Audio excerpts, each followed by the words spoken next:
Welcome back to Jim Stinky's cooking show. Sorry, we have guests coming in as we speak. So what we're doing is I want to show you guys how to cook on a weekday night. So on the weekends we cook some special stuff, but during the week we're going to cook something a little easier, but I want to show you how you can cook from scratch on a weekday and still eat good and yummy. So we got started a little bit. So what I did was I put a half a stick of butter in here. Unsalted butter. Always use unsalted butter. Why do you use unsalted butter? Well, because you want to add your seasonings as you want. If you put salted butter in there, then you can't really judge your seasonings. So half a stick of unsalted butter.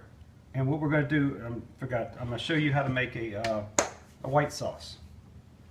So a lot of people do chicken Alfredo and they make an Alfredo sauce. What we're going to do is we're going to make a sauce. It's just a general white sauce. Now I used to make the Alfredo sauce, and guess what? The family didn't eat it. Who knows why? Alfredo sauce is a sauce that's got to be made just right, and you got to serve it immediately. But then you got people that want to eat at different times and all that kind of stuff. So I made a different kind of sauce that everybody loves. So, quarter cup of flour, half a stick of butter. Now half a stick of butter equals a quarter of a cup. So you can make this proportionally however you want. When you're making a sauce, you're making a gravy, any of that stuff, equal parts fat, equal parts flour. So I got it on like a medium-low heat. And all I'm doing is I'm trying to cook the flour taste out of the flour.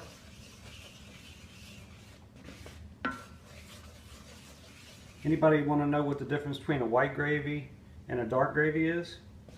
Sure. Amount of time you cook this. The Cajuns make a roux for their gumbo, which we're going to show you guys very shortly.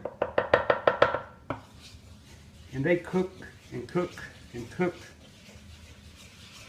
the flour to get it real dark and imparts a flavor to it. Each stage of the gravy puts a different, each stage of cooking the flour puts a different flavor to it. So what we're doing is a white sauce. So all we want to do is just cook the flour enough to get the flour taste out of it. Okay? So as we are right now, half a stick of butter, quarter cup of flour. That's all there is to it. You want to get yourself a nice good butter too. Don't chinch out on the butter. Get you a nice good expensive butter. You know, if you want a cheap alternative, Land O'Lakes makes an unsalted butter that is actually really good. And it's cheap. Today we're using a brand called Kerry Gold, and it's got herbs in it. And what I found is it gives a little extra flavor. So all we're going to do is cook this for just another minute, and then I want to show you guys what we have over here. We're cooking steak tonight with our white sauce and our pasta. And what I put here is, this is a secret sauce for our steak. I took Italian flat leaf parsley, a whole head of garlic. Grass-fed butter is excellent. Yep. Sidetracked. Keep the comments coming though, that's what keeps me going. So we have a whole head of garlic, a whole thing of parsley, Italian flat leaf, and a whole stick of butter. And I'm just cooking this on low, and this is going to be the sauce for our steak tonight. Alright. Now that we got that done, we are going to put heavy cream.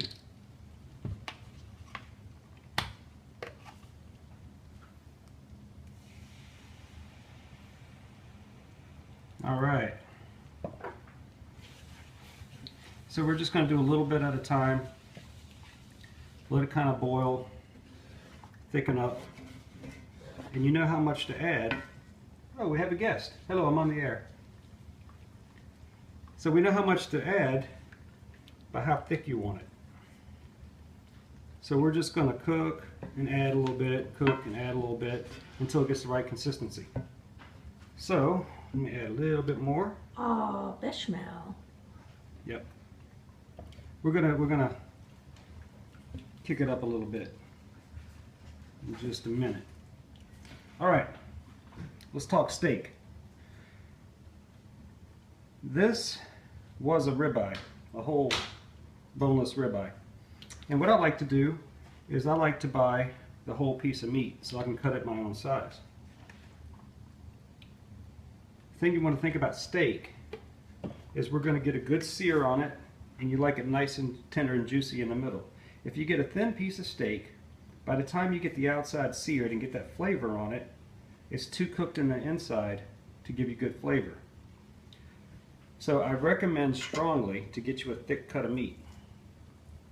And see, I cooked these about 1.5 inches, 1 3/4 inches, maybe 2 inches, something like that. So tonight, for a family of 4, we're going to cook 2 steaks.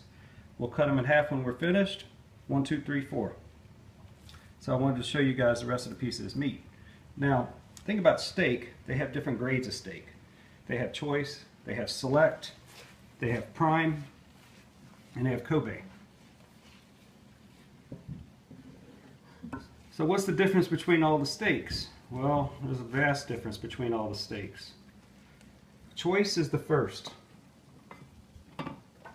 Choice is your cheapest steak. If you go to Walmart and you buy a steak, it's going to be choice. Then select, then prime, then Kobe. And right now this bechamel is just a little mild, so what we're going to do is we're going to add a little bit of flavor to it. Just a little bit of salt and a little bit of fresh ground pepper. Put it in the pot and cook it. A little bit of salt, a little bit of pepper. All right. Now we're going to keep that going. Look at that, easy. Now the steak. Let's get back to the steak. If you look at this side of steak, this is a choice cut. This is the only thing that I could find where I live. See, it's mostly red meat.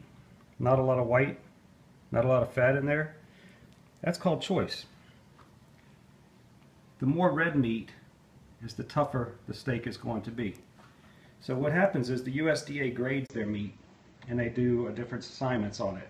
So choice is the most red meat with the less marbling. They call it marbling. Select has a little bit more marbling. Prime has a lot of marbling. And Kobe looks like a spider web. So what I did was I cut 2 off. Hearts.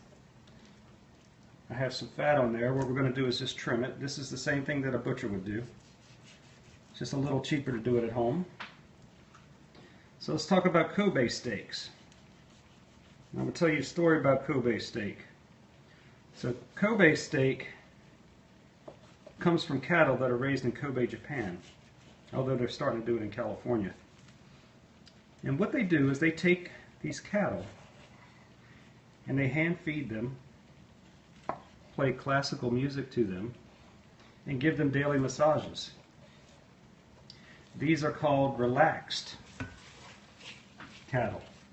They're nice and chilled out, no worries in the world, perfect diet, little Beethoven, little Mozart. I prefer Bach. So what happens is the fat intertwines with the muscle perfectly, and it gives a absolute perfect taste, because as the fat starts to melt, it like lubricates. It's like engine lube. It lubricates all the protein and keeps the meat nice and juicy. So my wife one time, I wanted a Kobe steak. It's like $30 a pound. The prime, remember, prime is the best in the U.S. And that was like $20 a pound. And I said, boy, I want this Kobe steak. And she gave me a hard time about it. So I said, we're going to do a taste test. So I bought equal ribeyes. And we got a ribeye of Kobe and a ribeye of prime. And we cooked them up in a taste test in the house. Cooked them exactly the same time, exactly the same everything. Everything was exactly the same. So, I got my 2 daughters, I got my wife, sitting there about the taste test. Nobody knew what the difference between the steaks was except for me. So my wife takes the first bite of the prime. She says, that's a good steak, because I cook a good steak. Then she tastes the Kobe. She goes, that's a good steak. Right? My older daughter does the same thing. That's a good steak. That's a good steak, right? So the little one tastes the prime and she says, oh, that's a good steak. And then she tastes the Kobe and she says, oh, this is the best thing I ever tasted in my life. And I would agree. A connoisseur can tell the difference between choice, select, prime, and Kobe.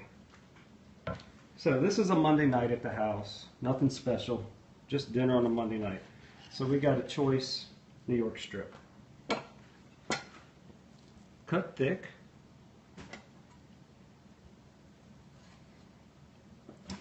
See, I said I was cooking for 4 people with 2 steaks. Some people would say cut these in half and cook 4 steaks. No. They're going to be so thin they're not going to cook well. So I'd rather cook 2 big ones and cut them in half than 4 little ones.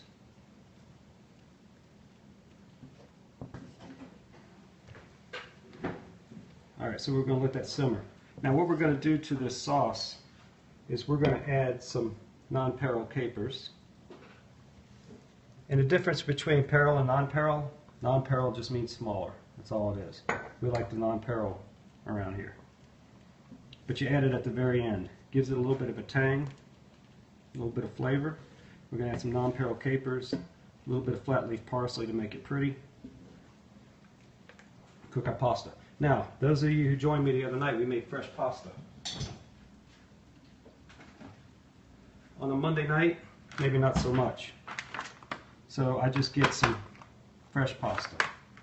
Not as good as homemade fresh pasta, but for a Monday night, it's better than the dry stuff. Now,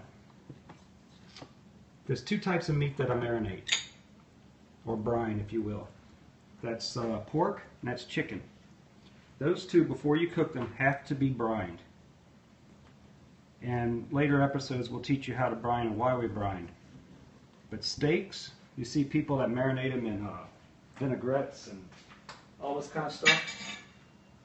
Not in Jim Stinky's kitchen. Always salt, pepper. That's all you need. So what we're going to do is we're going to salt and pepper these beautiful steaks. And there's one other thing I wanted to add. So for the past 45 minutes or so, this steak has been sitting out. You don't want to take a steak from a refrigerator,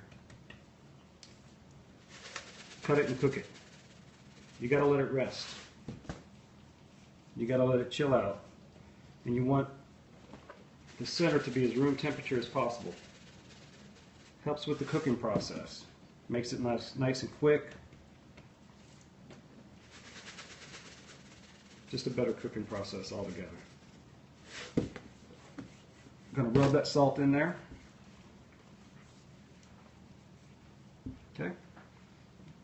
Fresh ground black pepper.